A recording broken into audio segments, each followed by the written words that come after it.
If you want to unlink Mailchimp from Pipedrive and make sure it's fully removed from your account, this quick tutorial will walk you through it step by step. This is useful if you're switching marketing tools, cleaning up old integrations, or just want to keep your Pipedrive workspace organized. And before we begin, if you find this video helpful, go ahead and hit that like button and subscribe for more simple software tutorials just like this one. Alright, let's get into it. First, go to Pipedrive and sign into your account. Once you're inside, look at the top right corner of the screen and click the Marketplace icon. This is where Pipedrive keeps all of its app connections and integrations. From there, you will want to click Browse Marketplace. This opens the Marketplace area where you can manage and review connected apps.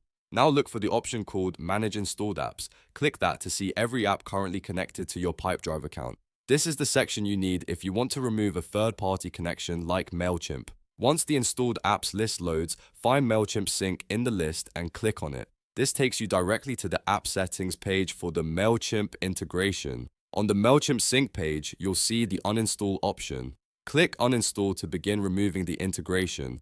Pipedrive may ask you to confirm this action, so if a second uninstall button appears, click Uninstall again to finish the process. This confirmation step helps make sure you really want to disconnect the app before it's fully removed. After that, Mailchimp should no longer be linked to your Pipedrive account. At this point, it's a good idea to double check that the connection is gone and that no syncing actions are still running in the background. If you are using Mailchimp for automation, list syncing, or contact updates, make sure you've moved any important workflows elsewhere before removing the app. And that's it. You've successfully unlinked Mailchimp from Pipedrive. It only takes a few clicks once you know where to look, and now your account is cleaner and easier to manage.